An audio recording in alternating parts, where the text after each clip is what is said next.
So, dear Dhamma practitioners, this is our ongoing meditation session. Be comfortable yourself and relax your body. So once we get connected with our other network, we're ready to start the session for today.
Okay, so dear Dhamma practitioners, be comfortable yourself and relax your body and keep your back straight, neck head straight in one line and your right palm on your left.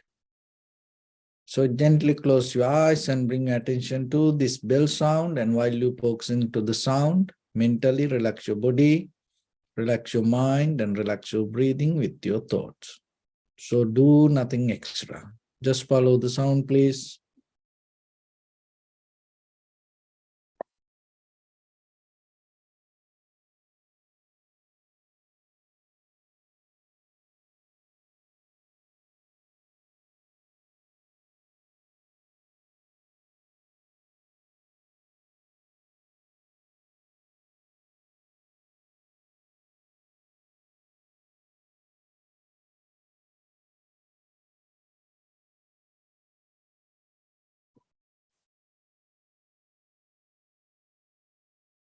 Namo tassa bhagavato arahato samma sambuddhassa. Namo tassa bhagavato arahato samma sambuddhassa. Namo tassa bhagavato arahato samma sambuddhassa. Homage to the blessed one, the exalted one, the fully enlightened one. So, dear Dhamma practitioners, before we start our practice session, as usual, we'll take few minutes for ourselves to be very clear with this practice. Because in the beginning, it is very important for yourself to understand this by head.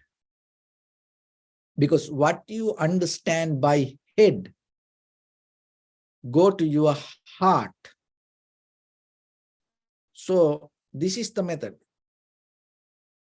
What you understand by head come to you by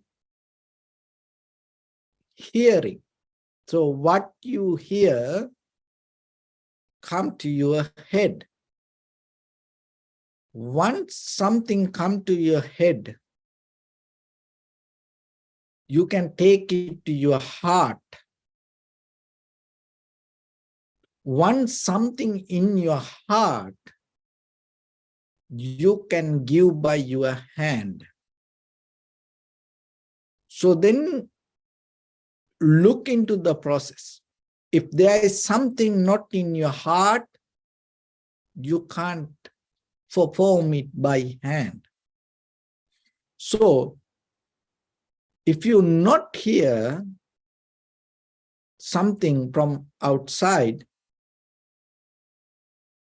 you can't develop something as wisdom or knowledge.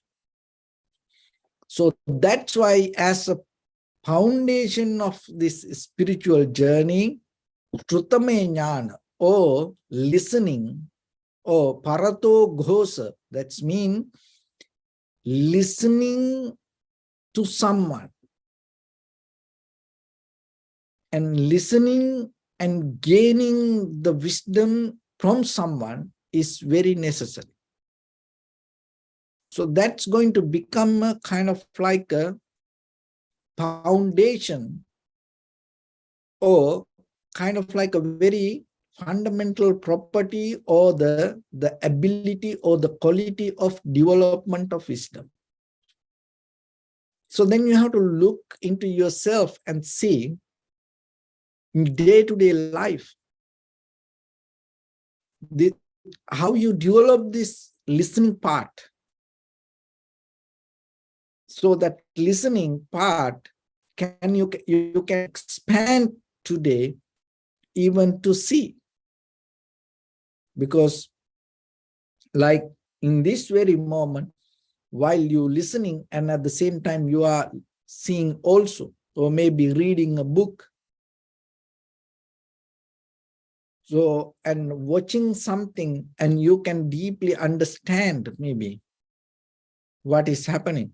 But at the same time, you have to remember your listening has a very deeper connection to your memory. This means the head.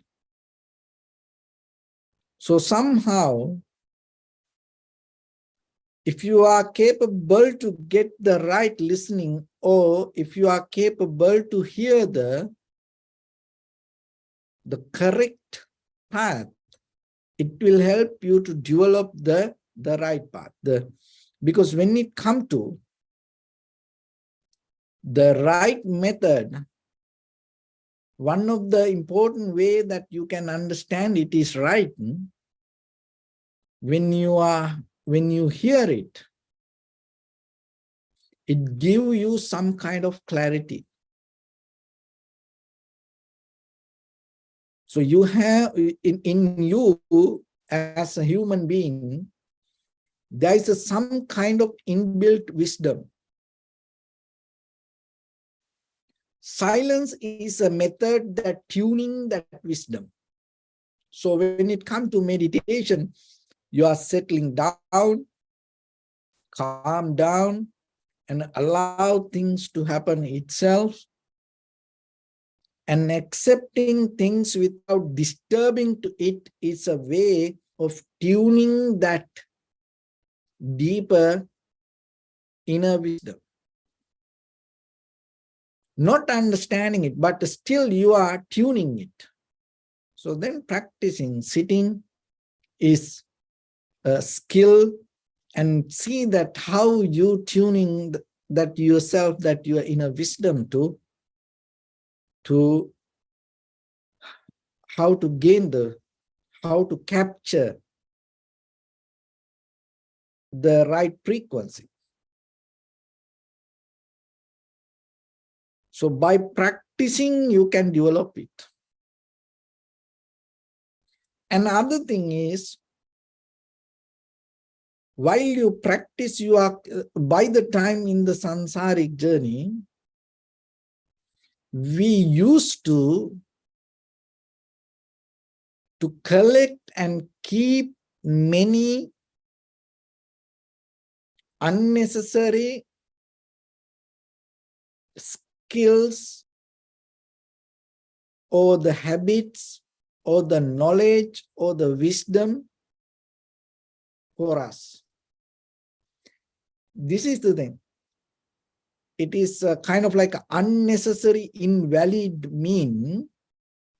Maybe whatever the habit you used to have is good for that time, but maybe it is not work for today. That's the nature of the human mind. So as example, if you come to this machines and technology, look how this, when it upgrade after certain time period. In some tools you can't anymore use directly. Like sometimes hard drive, external hard drives. Like 10 years back, the way we use it today, we can't. Maybe we need a different adapter tool. So that doesn't mean it is not good, but maybe it is not work for today. So then yourself, you have to see. Your all habitual patterns, memory, believing system and following things may be good for a certain time period, but it doesn't work for today. Like certain garments, once a while there are different kind of passion come to this world. But by the time it go out of the passion.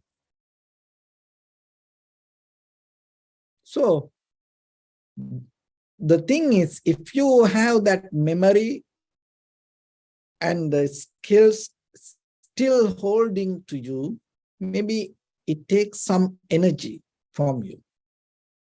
It takes some space from you. So then you have to look into you and see what are the most important skills that you need for today. And by the time when it comes to meditation, when you're sitting, there are a lot of things that you have to drop outside. You can't bring inside. So like when you enter to temple or like worship place, holy space, in the Eastern countries, there is a tradition like you take off your shoes, you take off your hat, you take off that lot of unnecessary things. So like that, when you come to sitting, you can't sit. Sitting means when you come to practice meditation, you can't sit with the lot of things in your head. Maybe it need for this outside world when you work. Or maybe that things used to be related to your past. So then remember to drop this. And when you drop that, there are certain things still keep coming as your blueprint. That is what called the sanskara, mental formations. So sometimes it comes from our previous lives, but mostly in this very lifetime, there are three kinds of mental formations that mainly strongly work with us: greed, hatred, and the delusion. And the most powerful thing is the lust, greed. So the lust is kind of like the dust. So the dust is so powerful, it's everywhere. You can't take it out. So the lust also the same. It's very tiny, it's very sharp,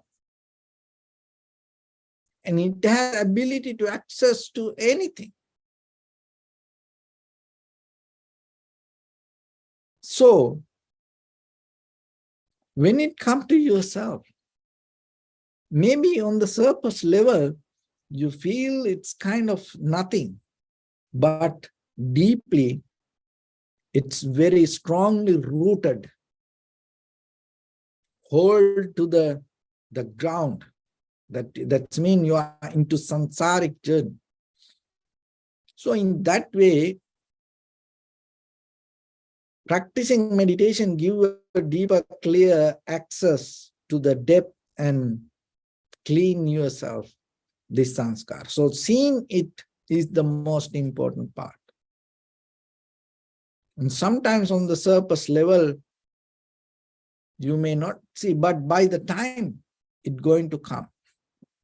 So as example, in case that maybe if there are some people go to heaven, and from there, if they come back to again this human world, from the beginning, they don't have the lust that much.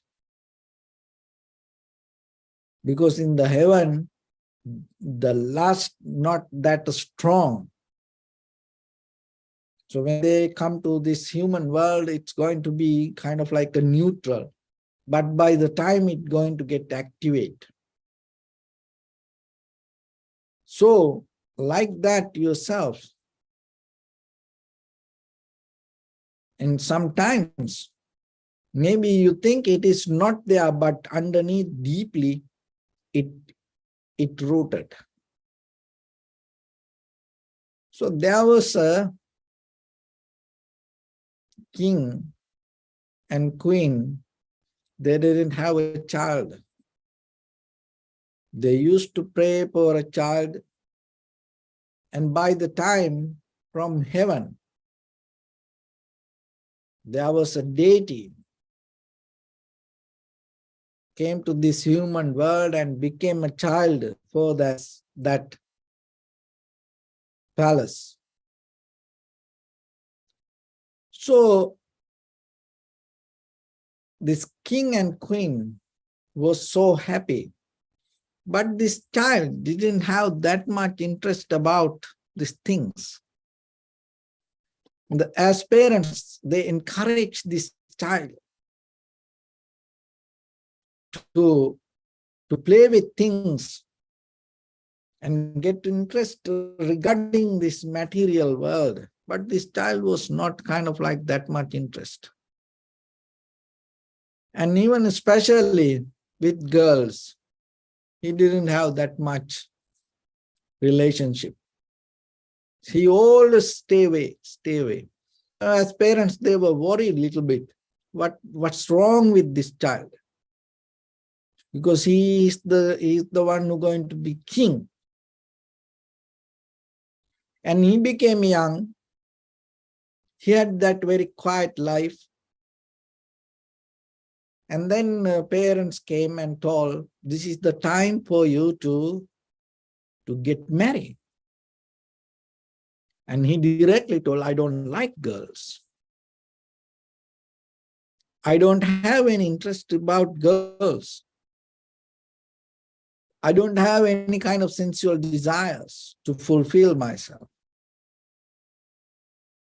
But still the parents keep telling you have to get married because you are the one who's going to be king.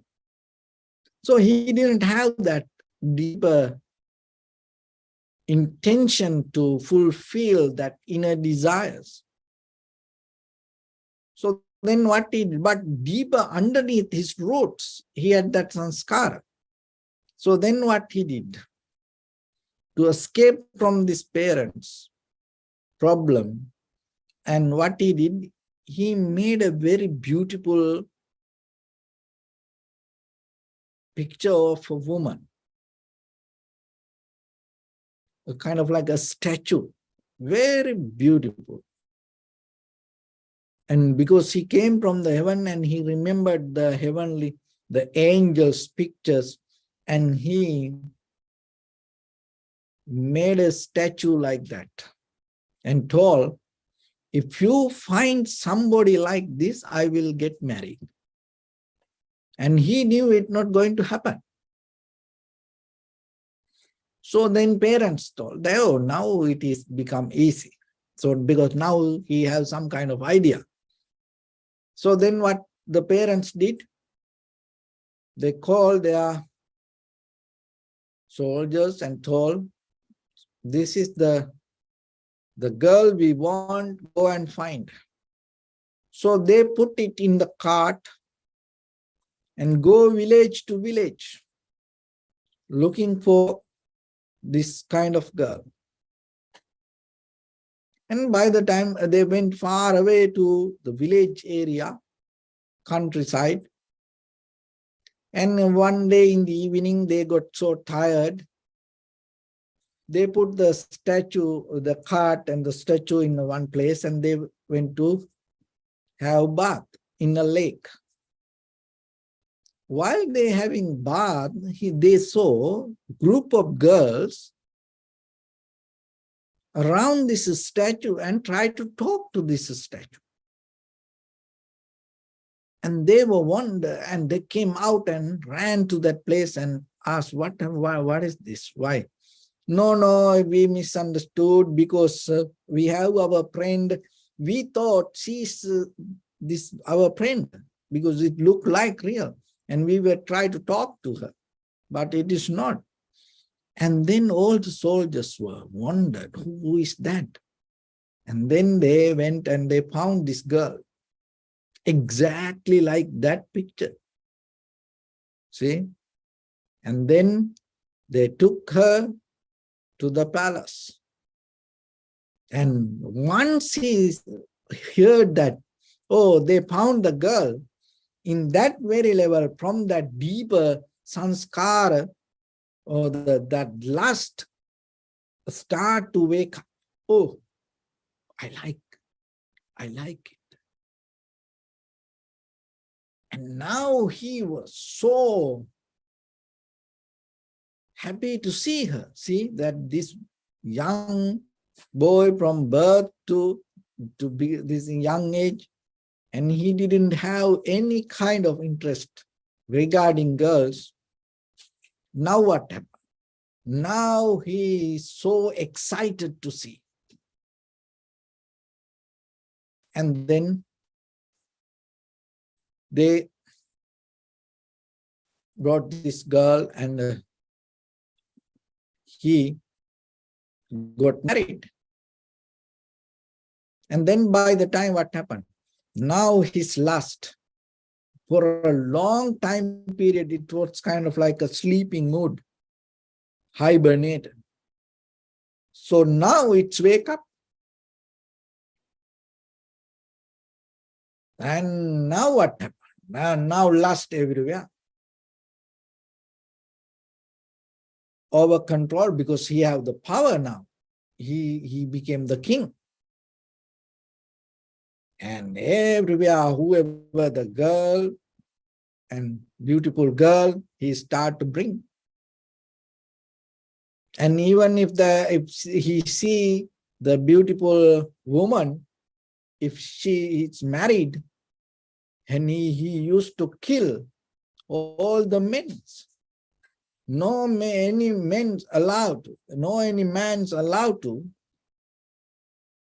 have a beautiful woman. See, that's the power of this lust. And anger the same.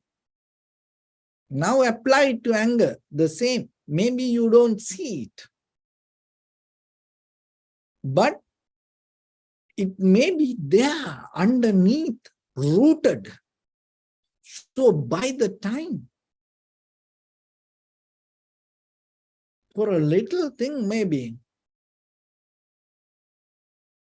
you get mad. Just imagine, when you get mad at that moment, if you have the power, how dangerous it is.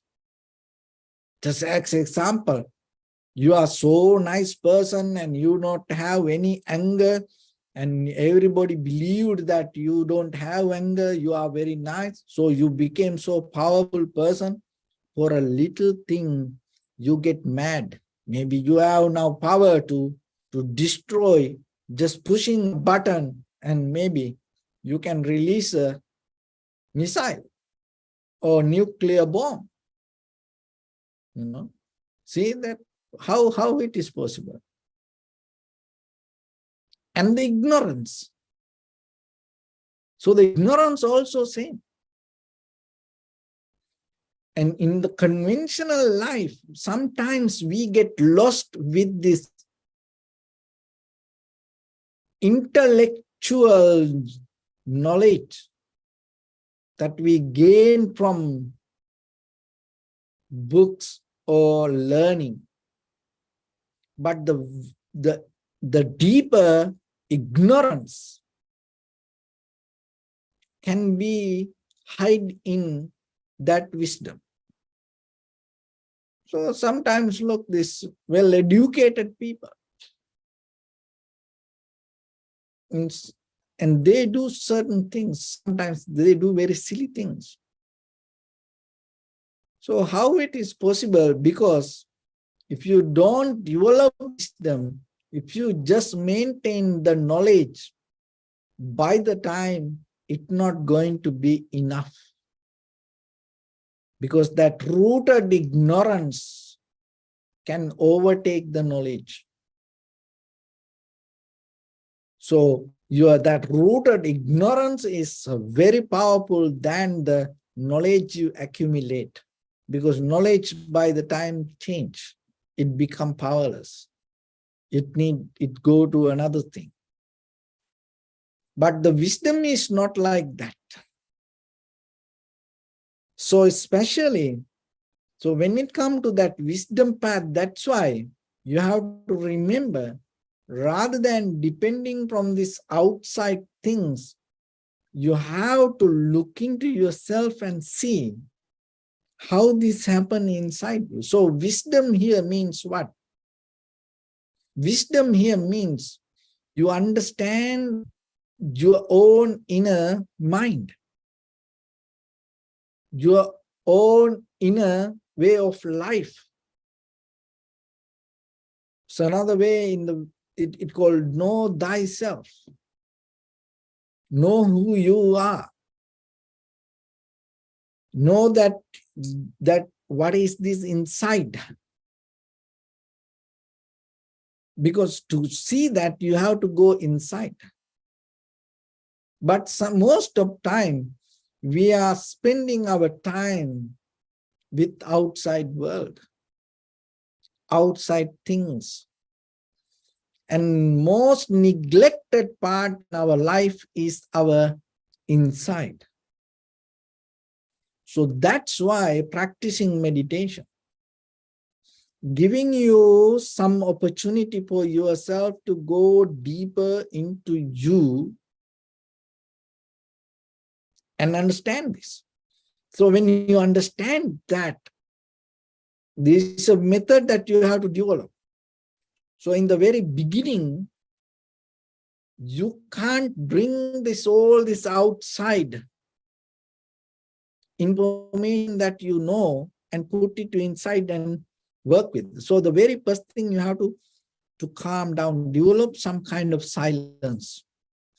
Withdraw from this non-stop thinking. Divorce from judging. And come to settle down. It is very difficult sometimes, not for everybody, for some. Because we had the ability always to do something, interfere something, always to do something. Sometimes it is not easy for us to settle down. So in the very first level, when you sit for meditation or in day-to-day life, spend some time to settle down. Take some time. Practice yourself. Invest your energy. Little by little, develop it in you. Ability to settle down. So that is one thing. Another skill that you need, ability of observing. Because that need, it's not this eye that you see this outside world. To observe here, you have to use this your inner mind. See through mind.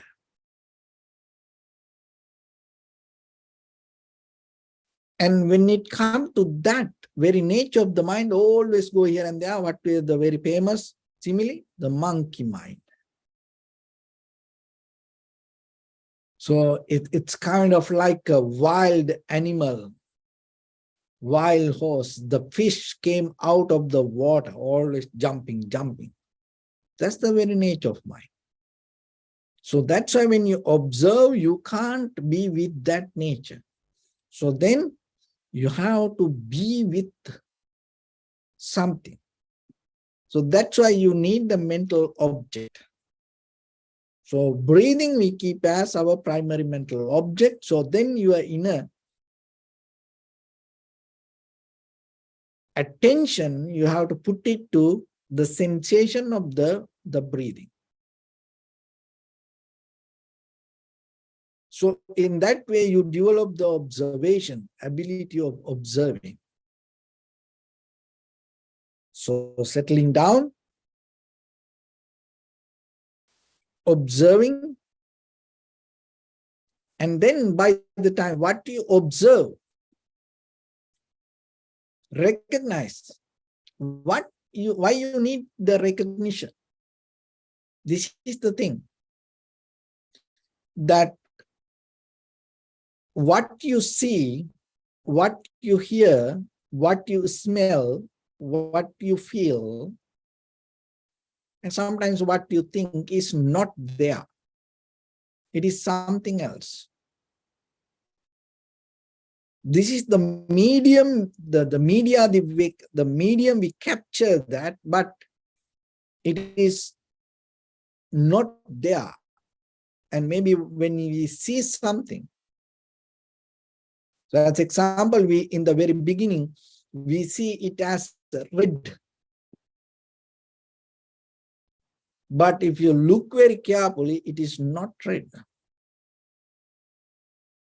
It's some more deeper color, different color. When you hear something, and in the very beginning, what you heard is not there, it is something else. So like that, always this, the very first level, whatever the perception we perceive, it brings some kind of informations. And if you caught up with that information, you're going to misunderstand. So then you have to have ability to go through this perception and recognize what is really happening there. So that is the ability of recognition. So then when it comes to that, there is a skill you have to develop not to be hurried. If you become hurried, because in the very conventional level, with our eye, ear, nose, tongue, body, mind, and always the information keep pouring, and keep coming like a river. And then if you become so fast and you go with it, and on the surface level, you're going to capture the very face value. And then you miss the deeper meaning. So the vipassana means what? Rather than be with the surface level or the face value of this river of information, you go into the depth. And you recognize what is exactly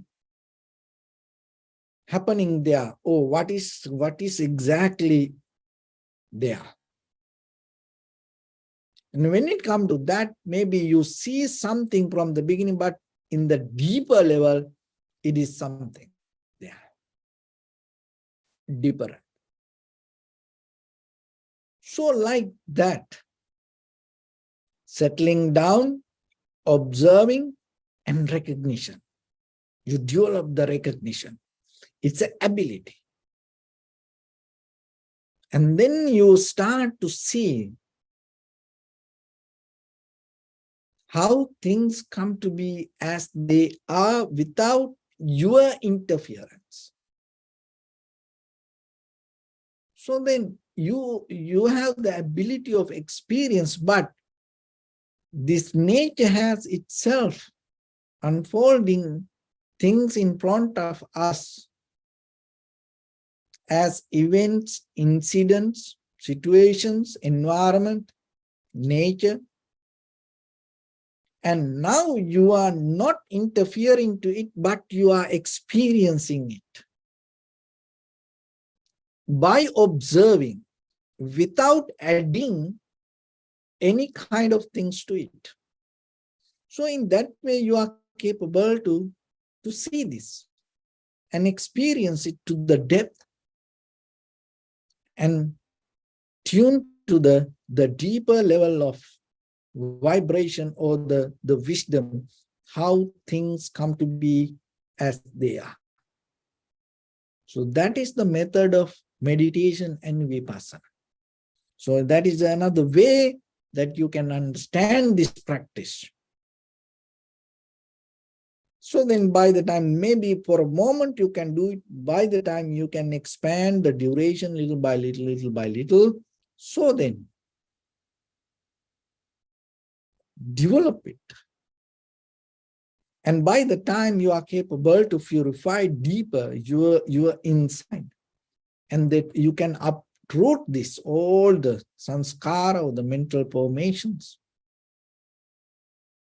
you carry from the past, maybe knowingly or unknowingly it is there. So little by little you can take out. So let's practice a little bit now. Your right palm on your left and neck head straight in one line, and be comfortable with your posture.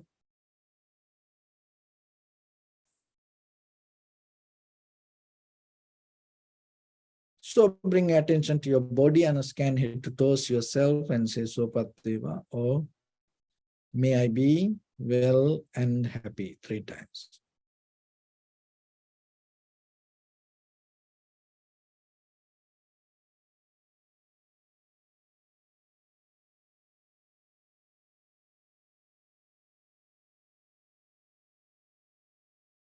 Take a moment and think. We gathered here in this moment to practice this ancient meditation technique. All the Buddhas, all the enlightened masters followed this path and achieved wisdom. So we also gathered here to accumulate that knowledge.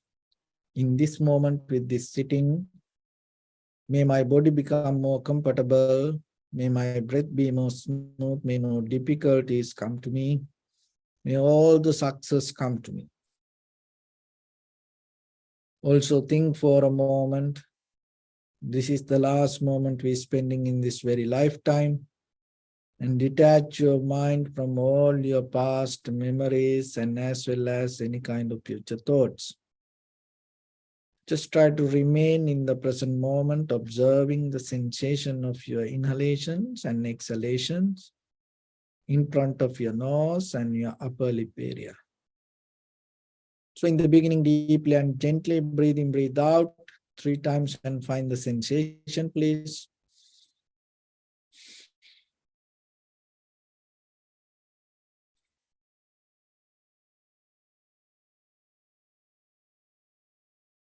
And allow your inhalation, exhalations happen itself. When it happens through the sensation, recognize it, do nothing extra.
Bring your attention to your body, please. Observe your posture.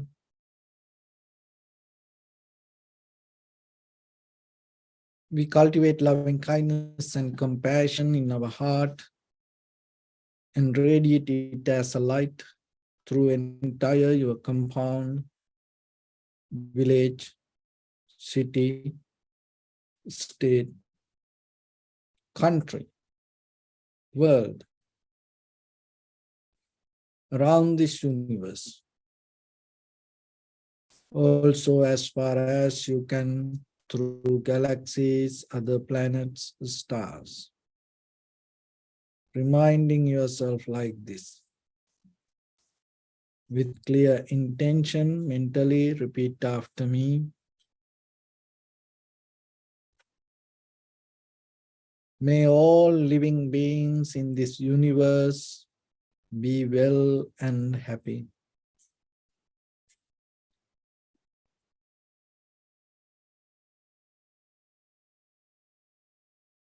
May everyone be happy and safe. And may their hearts be filled with joy.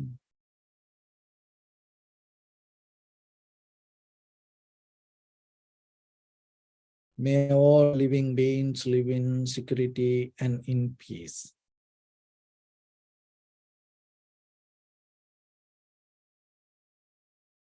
Beings who are frail or strong,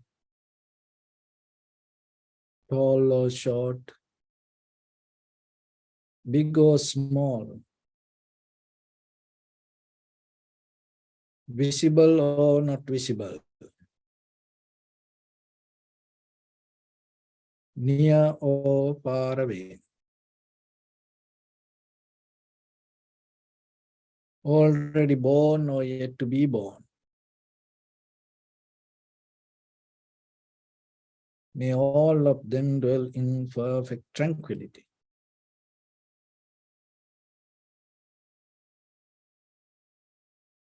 Let no one do harm to anyone. Let no one put the life of anyone in danger. Let no one out of anger or ill will wish anyone any harm.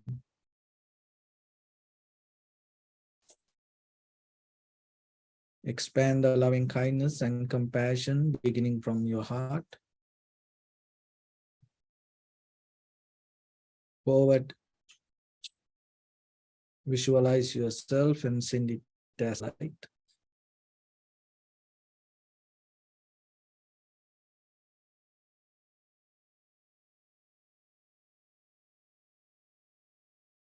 Your backside.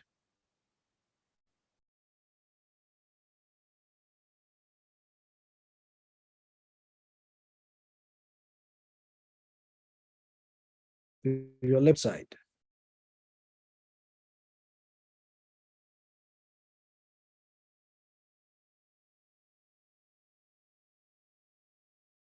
And to your right side.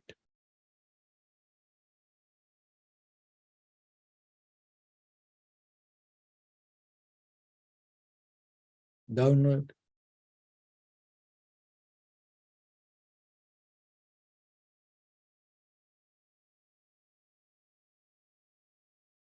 And upward.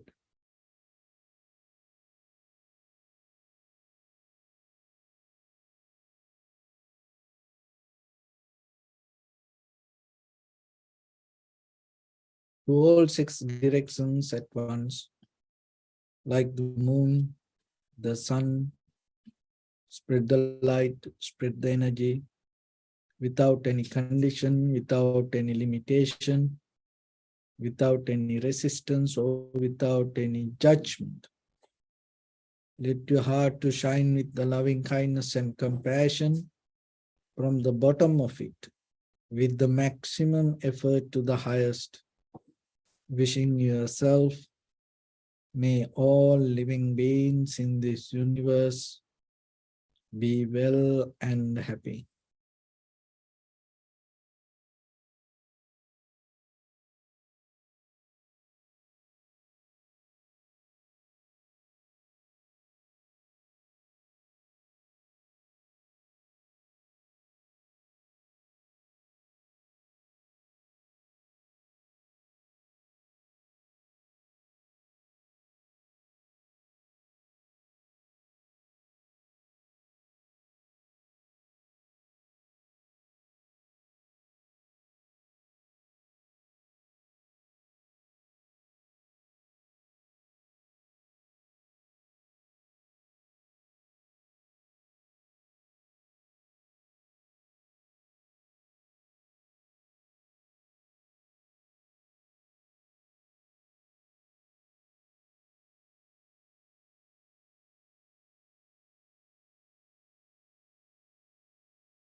Say sadhu, sadhu, sadhu.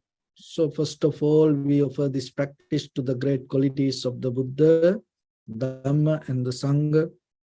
And also by the power of this meritorious deed, may all of us attain to the supreme bliss of Nibbana. May all your guardian angels and deities will receive these merits and increase their longevity and protect all of you from any kind of planetary influences or any ill effects. Ittavata cha ammehi sampadam punya sampadam sabbe deva anumodantu sabba sampatti siddhya sabbe bhuta anumodantu sabba sampatti siddhya sabbe satta anumodantu sabba sampatti siddhya Imaya Dhamma Nudhamma Patipattiya Buddham Pujemi Dhammang Pujemi Sanghang Pujemi Attaya Imaya Patipattiya Jati Jara Vyadi Maranam Ha Paribunjiswami Idamme Punya Kammang Asavakkaya Vahang Hotu Sabba Dukkha Pamunchatu. Bless you.